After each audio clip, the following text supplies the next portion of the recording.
Welcome to the History Politics Podcast, putting the past to work from UCLA's Luskin Center for History and Policy.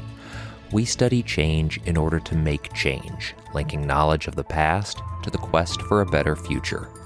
Every other week, we examine the most pressing issues of the day through a historical lens, helping us understand what happened then and what that means for us now. Hello, this is David Myers, host of today's episode of the History Politics Podcast.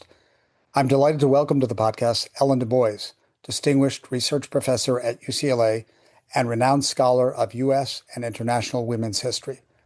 Professor DuBois is the author of a number of major works over the course of her prolific career, ranging from Freedom and Suffrage in 1978 to Suffrage, Women's Long Battle for the Vote, 2020. Most recently, she has published a new biography of Elizabeth Cady Stanton, the well-known and controversial leader of the American women's movement in the latter half of the 19th century. Our conversation with Ellen DuBois focuses on this new book, her motivations for writing it, the challenges of capturing Stanton's character, and where the women's movement stands today, a century after the passage of the 19th Amendment guaranteeing the right to vote for women in the United States. Welcome to the podcast, Ellen. Thank you. Great to be with you, David. So, Ellen, we have a number of major biographies that have been written about Elizabeth Cady Stanton over the years. Why did you decide to write a new one? A couple reasons. One is I've been living with this woman since I was in graduate school, and I thought it was time for me to I've written a biography about her daughter. She's surfaced in most of my books about the history of women and women's politics. And I thought it was time, as I near the years that she wrote her autobiography, to write a biography of her. Above and beyond that, the biographies of her have, some of them are very good, but they have some limitations. They don't really deal a lot with the last 25 years of her life, which are very interesting. They don't profit from the collection of her documents that has been done over the last 2 years with, by, I might add, federal support. And finally, two related issues. One is that she's been somewhat canceled of late because of racist language she used in very heated moments, particularly in the midst of Reconstruction, having to do with enfranchising Black men, but not enfranchising women. And then on the other hand, so much about what she has to say, including why it's important for women to vote, but also, for instance, the issue of her last years, the impact of conservative Christian theology and hierarchy on American politics. These are, and finally, of course, women's autonomy of their bodies. All of these remain extremely current issues. And so much about the history of women's suffrage, with which she's rightly identified, treats it as something in the past, done and finished. And I think that that's a misstatement of who she is. And above all, it leads us to ignore what she has to contribute to contemporary life. So there's a lot in what you've just said in that opening answer. And I want to go back to the very beginning when you noted that you wrote this biography around the time that she wrote her autobiography, and ask you about your own sense of identification with the subject of this piece of work. And more generally about a biographer's sense of identification with the object of research. So how do you in particular relate to her? I mean, what is your connection, feeling, sensibility toward and about Elizabeth Cady Stanton? And how has it changed over the course of your writing the book? Yes, it has. Well, I'll start with the end, which is doing a full biography, living for 4 years with everything you can find out about the person. In my case, I still admire her greatly, but it has tempered my identification with her. You might say it makes sense. The more I learn of who she is, the more I appreciate who she is in her own sense rather than my projection of her. Mm-hmm. How did she come to her fierce commitment to women's equality? What in her background helps us understand how she became who she became? Well, I guess I would say two things. One is the accident of her birth. There's no way around it. She was born with a tremendous intelligence, curiosity, capacity to learn, all of which made her eager and capable of going out of the domestic life and into public life. Secondly, crucially, she met in 1851. That was in her late 30s. Susan B. Anthony, who became her partner. There's actually few partnerships in American political history that even begin to equal this in terms of its length and its intimacy.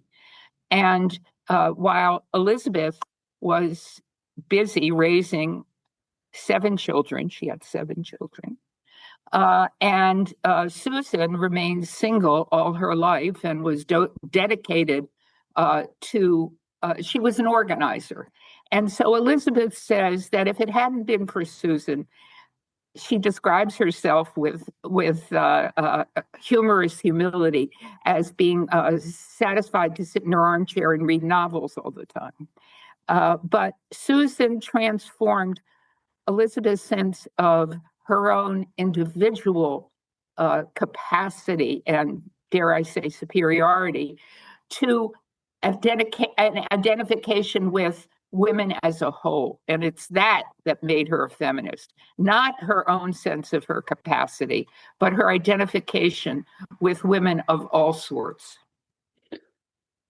Yeah, I mean, her relationship with Susan B. Anthony points to the complexity of her personality, as does her relationship to another towering figure in 19th century U.S. history, Frederick Douglass.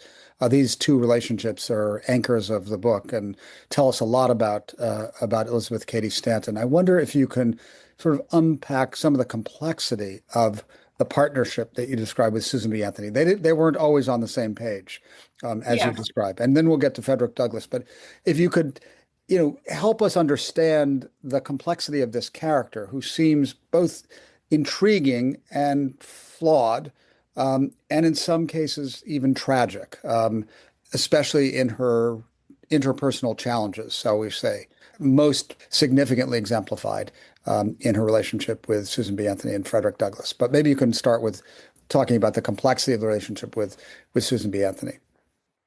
Okay, I just want to correct one thing. She was a deliberately charming person, and actually, I don't think many people, despite her exceptional qualities, most people were sort of charmed by her, and that was a very deliberate use of her capacity. So that's what I'll say. And I'll come back especially to Douglass, which is a very interesting relationship.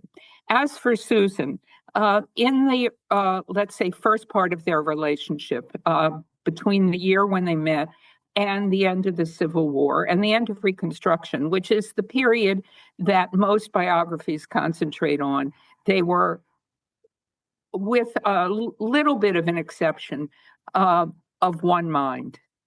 And that mind was, and what they agreed with was that as the United States had gone through a terrible trial and had survived, moreover, to be able to take steps forward in its democracy, they really believed and hoped that this would be a kind of revolutionary moment. In some ways it was. And a revolutionary moment that included everybody, included women. Right. So let me, if I could just pause so that we understand. The great challenge you're referring to was the challenge of slavery and overcoming slavery through emancipation for enslaved peoples. Well, also the Civil War, the division of the country. And the Civil War, yeah. Okay. Yeah, maybe we can talk about identification. Yes, the Civil War, almost avert the danger of the collapse of the country, and certainly had the South won of its becoming something very different than the founders had hoped. So what happened was that for reasons both moral and political, the leading party, the radical party, left radical party, progressive party, the Republicans, very different from our Republican Party, led in the passage and ratification of 3 constitutional amendments, which changed the American Constitution for the better. Up to that time, there had been very little change in the Constitution. There had been the Bill of Rights, which was at the time of the passage of the Constitution, and 2 other sort of technical changes. But these were changes that really affected the nature of American democracy. And it's very interesting that Elizabeth and Susan were so committed to all this that when the country was facing, and the Republican Party was facing, the first of these, the 13th Amendment, which constitutionally forbade slavery, it was they who turned this into the first public campaign for a constitutional amendment, and a public campaign that was focused on the signatures of women sent to Congress. Thus, when the next amendments came, the 14th Amendment and the 15th Amendment, which expanded the franchise, they expected, hoped, believed that the expansion of the right to vote would include all adult citizens. And when it was limited to Black men, and didn't include women, Black or white, and had other limitations, but let's just focus on that one. They were, I think it's fair to say, heartbroken together. Elizabeth who was a great wordsmith, talks about how the degree of her wrath, her anger. She says, and the way she says it is, she says, I regret all the mittens I knitted. I regret all the knees that I fixed. She had, of her 7 children, 5 were sons. Mm-hmm. And she loved them all. But anyhow, they were both really enraged. Now, if we move further ahead in their lives together, they, in the last 25 years of their lives together, they both die in the early 20th century. As the suffrage movement was growing and on the verge of becoming the mass movement that it was to become in the 20th century, they had very different attitudes towards it. Susan's goal was to make the biggest tent possible. She just wanted votes for women. Elizabeth really cared about how women would use their votes, and had originally, when she had begun her campaign for suffrage, believed that the votes of women would add to Americans' democracy and commitment to rights for all. And in the late 19th century, those 2 ambitions diverged, and that the women's suffrage movement grew, but it grew in a more conservative direction. And Susan and Elizabeth, their political attitudes and commitments diverged, but they remained. So who in that partnership was the conservative one, and maybe more generally, how would you how would you assess the division of labor between them in advancing the cause? Who did what well? Well, in the terms that I'm using, Susan was the more conservative one. And let me add a detail here that I'll come back to. One of the ways that the suffrage movement was becoming more conservative was that it had begun to embrace a broad swath of religious Christian women who came into the suffrage movement through the Women's Christian Temperance Union. And these women, led by a tremendously creative and charismatic woman political leader, became important forces in pressing the United States to constitutionalize Christianity. And it came closer to happening then than it ever had, although it's coming back to us. And this terrified Elizabeth. And Susan thought it was a secondary matter to the fact that women would be able to vote. Okay. I want to maybe just pause here at that point and talk about Elizabeth's attitude toward organized religion, which was a troubled one. And yet, one of the important literary works that she labored on was a women's Bible. So if you could tell us a little bit about how she worked through her own deep ambivalence about Christianity and its role in retarding and preventing women's equality. Democracy. And democracy. Yeah. But women's subordination in particular, if I understand correctly. Yes. Women's subordination.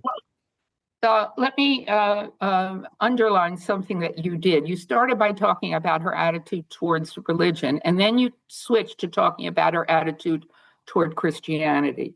And I go even further. She grew up in the 19th century. The United States was still an overwhelmingly Protestant nation. And it was Protestantism, especially Orthodox Protestantism, which she had grown up in, which was very powerful and which she most feared. When throughout her life, there is an occasional Jewish character of some great foresight and liberalism that was very important to her. And when she was exposed in France to Catholicism, she was very taken with the Mariolatry and the role of women, the nuns, the fact that there were sisterhoods of women with importance. Okay, the Woman's Bible. She'd had the beginnings of this idea for a long time. I mean, in fact, I would say that her suspicion and rejection of religious orthodoxy was the longest running theme of her life. In the 80s, when, as I said, the suffrage movement was beginning to move forward, and more importantly, she was spending a lot of her time in England with her daughter and was exposed to ideas that she wouldn't have been exposed to in the United States. She began to conceptualize the idea of writing I'm going to call this a concordance about the Bible. Actually, Jefferson had done the same thing. A concordance means that she was interested in commentary about the Bible. So people thought, oh my God, this is a Bible by women or about women. It wasn't a Bible. It was a set of commentaries.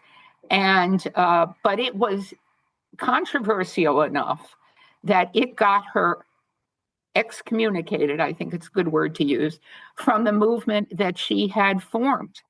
And to go back to your earlier question, even though Susan had nowhere near this, thought that Elizabeth's campaign about religious orthodoxy was a mistake, she defended her to the utmost, trying to keep the movement from rejecting her. In this, she failed. And as a result, those of us, when we think about the women's suffrage movement, most of us think solely about Susan P. Anthony, and Elizabeth Stanton has faded from public memory, which to go to your first question, is why I wanted to write this book. Okay. So we've covered a good bit of her relationship with Susan B. Anthony, her partner in the quest for women's suffrage.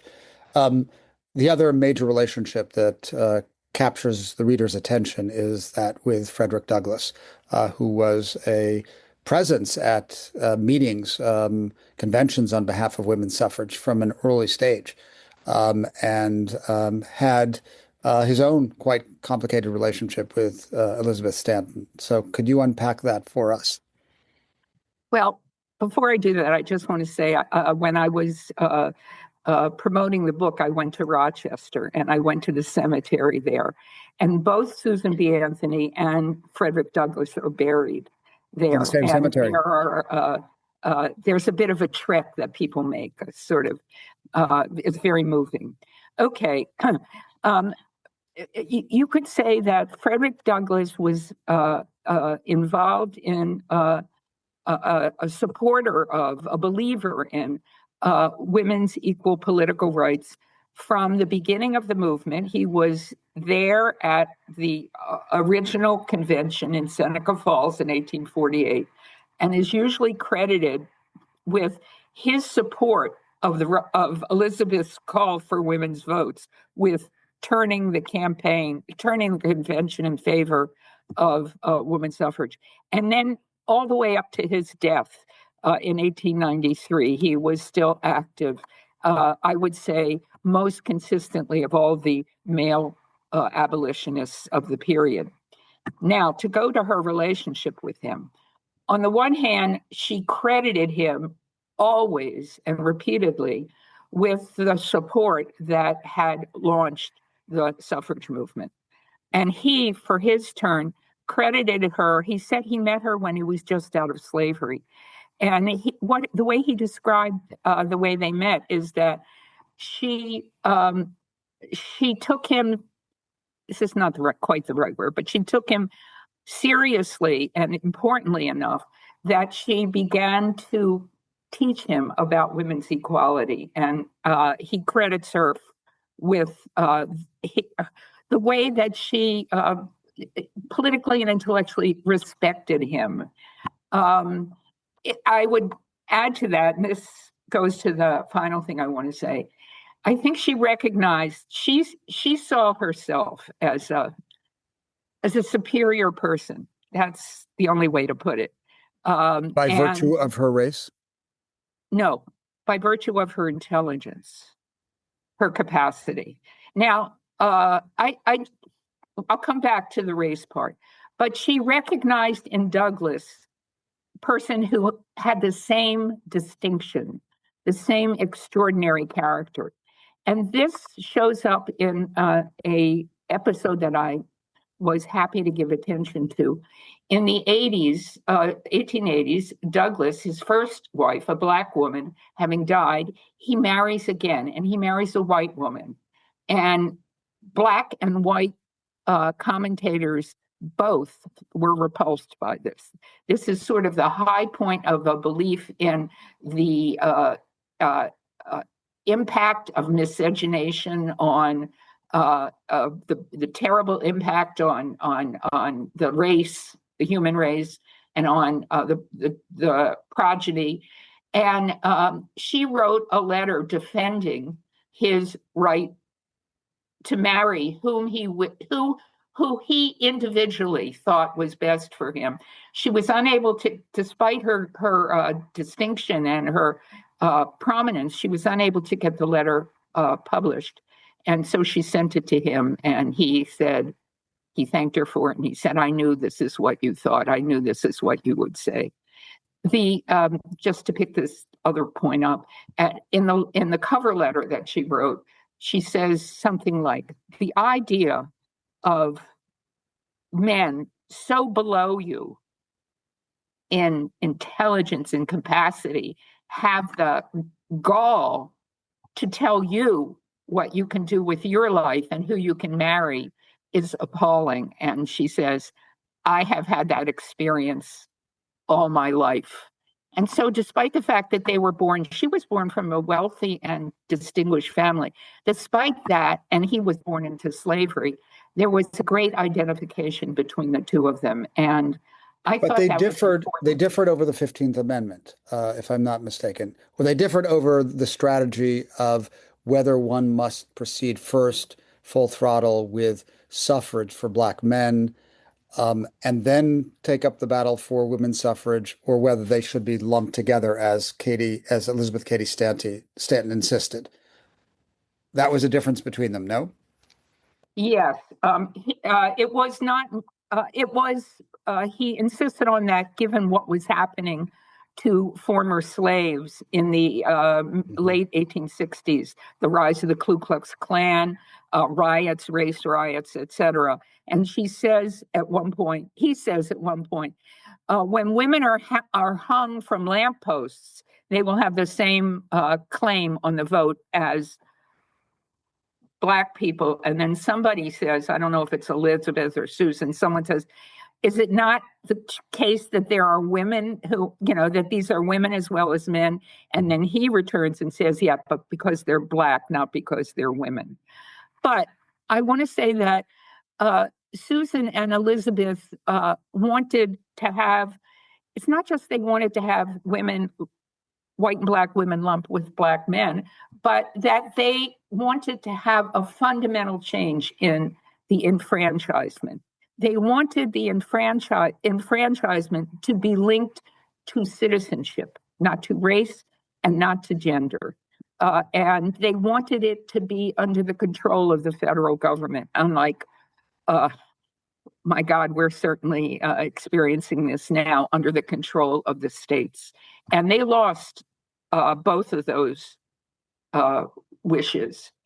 So I think it's important to say that although there was racial animus that rose up in this time, there was also a question of a capacious understanding of constitutional change. So you've just described certain sort of tactical, strategic, political differences. We've just talked about that. But there was also a kind of temperamental change that Elizabeth Cady Stanton underwent, that became the source of controversy and then considerable measure of contempt for her. You mentioned her cancellation. And I'm referring to language that she began to use at a certain point in her life that was quite demeaning towards particularly Black men. And I wonder if you can explain how and when that comes about.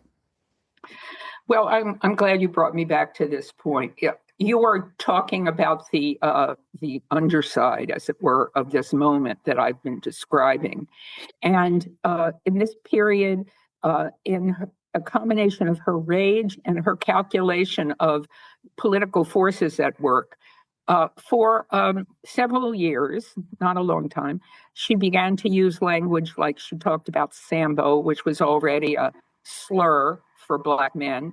And she repeatedly said something like, why should well, this is interesting because she was contrasting Black women and white women. She says, why should the daughters of boot blacks and barbers and farm workers be the equivalent of the daughters of the founding fathers? And she thought of herself that way. She was actually the granddaughter of a revolutionary leader. And Douglass says, he particularly calls out that kind of language. And he says, the daughters of boot blacks are equal to the daughters of the founding fathers. I just want to add that when the rights to vote of Black men are undone, as they are starting in the mid 1870s, that brings Black men back to the same position of disfranchisement as women. She drops that language. but she picks it up, and that attitude. But she picks it up again in the very last years of her life when the beginning of the incoming of mass immigration from Southern and Eastern Europe just begins to disturb her terribly. And she lives in New York, and she, talks about seeing the masses of steerage people come off and off the boats. And it was the case. I don't know if you noticed, one of the city council women in LA began to talk about non-citizens voting in municipal elections. Well, that had happened a lot. Non-citizens voted at various places in the country in the 19th century. So it was already the case that these immigrant men were voting even without being naturalized. But she very much uses, so instead of Sambo, she talks about Hans, and in other words, German, and Pedro. And she uses. So how do you, as her biographer, who sat with her for so long, understand, assess, and contextualize those racist and nativist sentiments and quite explicit expressions in sort of taking stock of the woman as a whole? I have to say, of all the challenges I put before myself, the ability to really understand where those attitudes came from, I've never been quite satisfied with my answer. A friend of mine who works in the same period talks about the racism of American society was so substantial that this friend of mine talks about her marinating. That's the word he used, marinating in these attitudes. I would also say what we do know is she was more forthright publicly in expressing this than she was in holding these attitudes. We have every reason to think that there were other inheritors of the abolitionist movement who harbored similar feelings, but had no reason or ability to bring them to the public.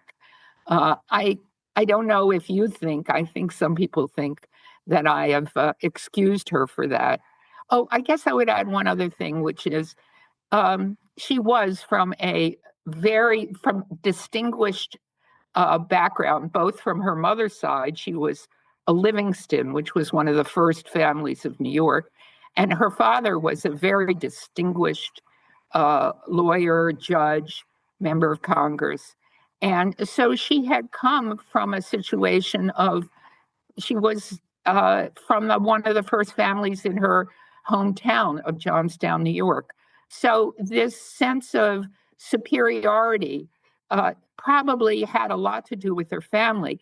And the reason that it hits us is because it's so much at odds with her other political beliefs. Yeah. I mean, to me, it seems like so much of that animus, or whatever one describes it, that derogatory language really issued from actually her class status, as you've just described. I mean, that lofty station from which she came, that she clung to. I mean, when she talked about her superiority, it wasn't just her intelligence. It seemed to come from a sense that she was of a lofty status by birth. And in some sense, she never lost that sense. And of course, it met up with sort of that undercurrent of racialist and racist sensibility in U.S. history in the 19th century. But at least that's how I understood it, through the lens that you very skillfully put before us. You conclude the book, very interestingly, with a comment from your fellow Baltimorean, Ta-Nehisi Coates, who says the following. I think of Stanton and Anthony misstepping, but always pushing, always agitating, always expanding, and I feel a strong kinship. I don't feel my personal pantheon to be clean, but I need it to be filled with warriors. As always, I invite the professionals to fill in the gaps, both in terms of actual facts and context. So maybe you can reflect a bit on that, and then we'll turn our attention to how we understand the legacy of Anthony and Stanton moving forward? Well, these were his opinions probably in the 90s or early 21st century. He was writing a review of Chris Stanzel's book on feminism, and 2019. That's from 2019. 2019. That The review. Yeah. Oh, well, good. Um, because I don't know, he's undergone a lot of changes, and I don't know if he would still sign on to those ideas. I did write to him and I said I wanted to quote this, and I had enough of a connection with him that I think he got my letter, and he didn't reject. He allowed me to quote. He didn't forbid me from quoting it. So. I have so much respect for him. Maybe he's my Douglass.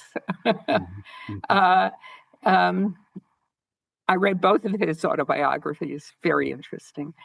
Okay, so you wanted to talk. Well, I mean, what he speaks to is the flaws, but the flaws is not being altogether disabling and his ability to appreciate. And it seems like that's what you're attempting to do. So maybe now you can sort of in the wake of Coates's own assessment, offer your kind of summation of where you think she belongs in the path towards women's suffrage and the quest for equal rights in the United States. How do you assess her significance?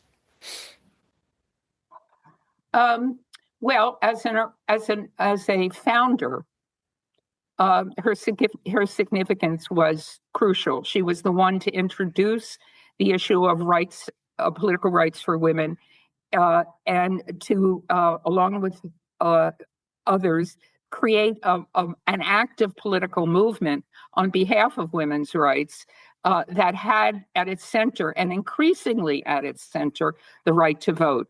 She could not have known when she began this quest that because of the Civil War, the issue of enfranchisement would rise to this height of American politics. When she began, the right to vote was a matter for states to deal with.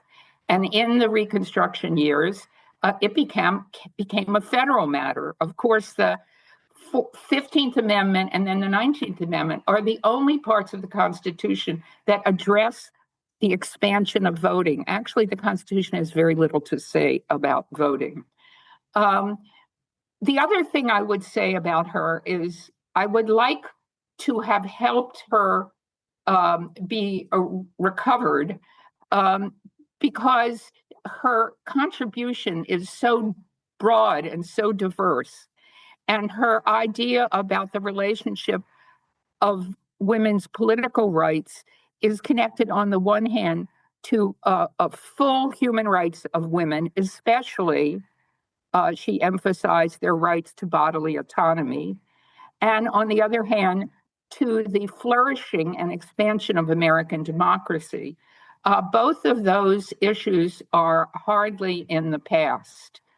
I'll just give you one sort of episode. In the anniversary of the 19th Amendment, President Trump, searching for some way to connect himself to this movement, learned or was told that Susan B. Anthony had been arrested for trying to vote in 1872. 72, yeah. And he announced that he was going to pardon her. She was actually found guilty of a federal crime. And I wasn't the only Stanton one. did not join her in that, by the way. No, she did not. Stanton didn't. She wasn't somebody who liked to. She was unqualified in her words, but she was a judge's daughter. She didn't like to act against the law openly. Later, when they were living together in the 80s, she did vote, but it wasn't a public issue like that. And I was going to say, we're talking about Susan B. Anthony. People said Susan B. Anthony is turning over in her grave for being pardoned. Being arrested for voting was one of the high points of her life. Right. So let's, in fact, turn our attention to the present and focus in particular on Well, you mentioned two areas of concern for Stanton: reproductive rights and women's equality. Um, it seemed once upon a time that the arc of women's rights was bending inexorably towards equality, but that's no longer the case. And I wonder how you, as an astute observer of the recent past, would chart the sort of uh, um, directionality of that arc. When did things begin to move significantly away from the trajectory that Stanton and Anthony had set in motion? When do you think we really began to revert to uh, principles that were at odds with their vision? Um, okay, that's a complicated question. I would say that the movement for women's rights has moved forward and has stalled and has moved backwards over and over again Mhm. in the almost 200, more than 200 years that we can trace it in American history. Um, on the other hand, we have never had we've had presidents who were not supporters of women's rights. It would be interesting to realize that one of these was Woodrow Wilson, who was a good old Southerner and didn't think women should be politically active.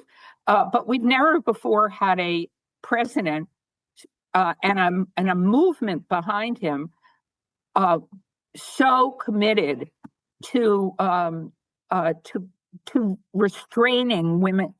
To how shall I say this? Because it's not just about women's rights; it's about their personhood in the world that we live in. And I never thought Roe would be overturned. Uh, so I was dismayed, to say the least. Um, but I do not believe that these setbacks, I remain convinced that these setbacks will be reversed.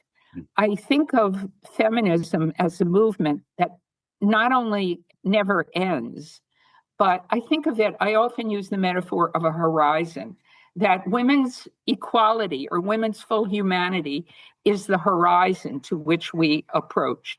And every time we think we've gotten to the horizon, it recedes. So, for instance, in the exact period in which women's right to vote is being secured, the birth control movement rises, which takes the issue of women's rights in a new direction, in a more personal and embodied direction.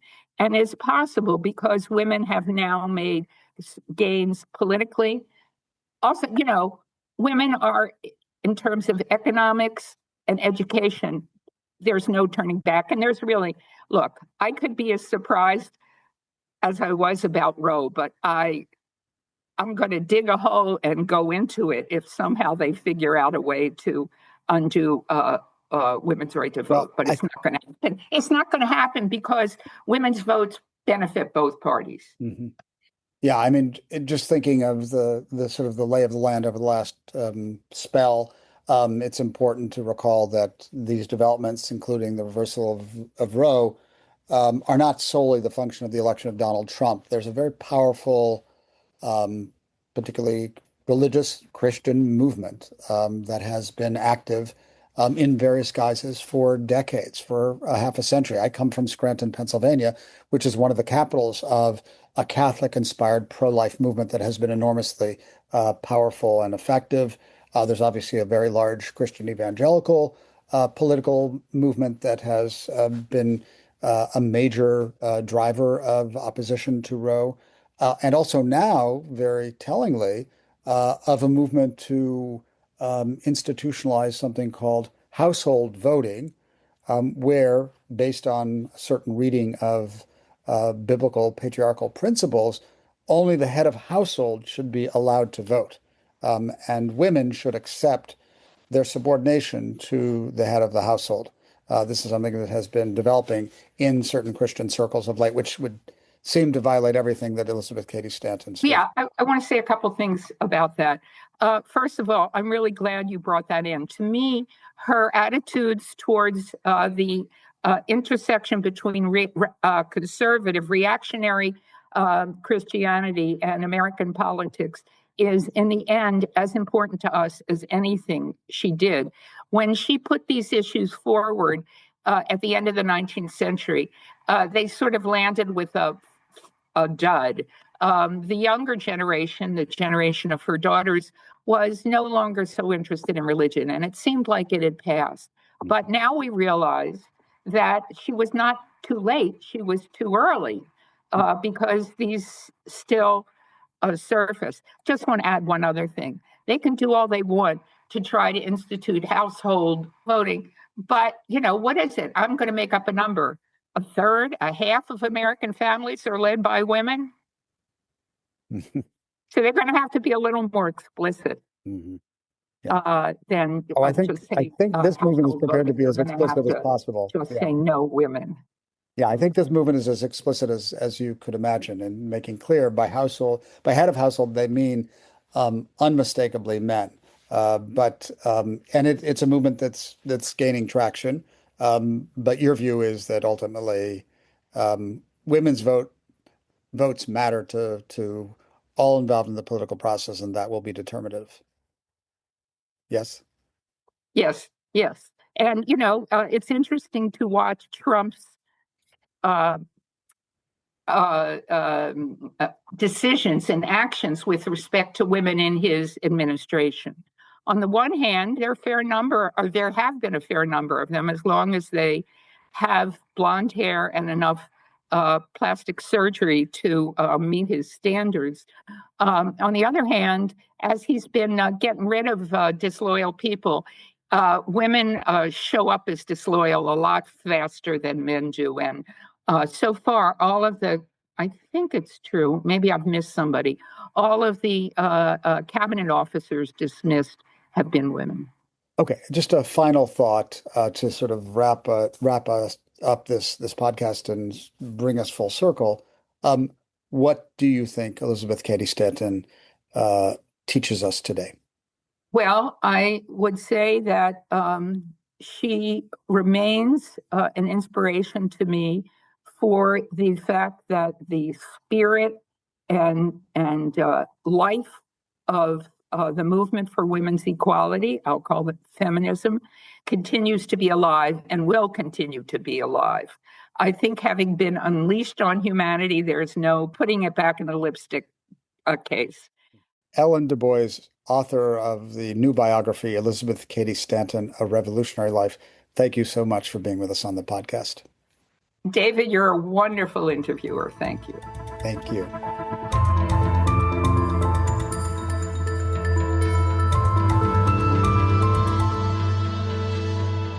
Thank you for listening to the History Politics podcast, Putting the Past to Work, from UCLA's Luskin Center for History and Policy.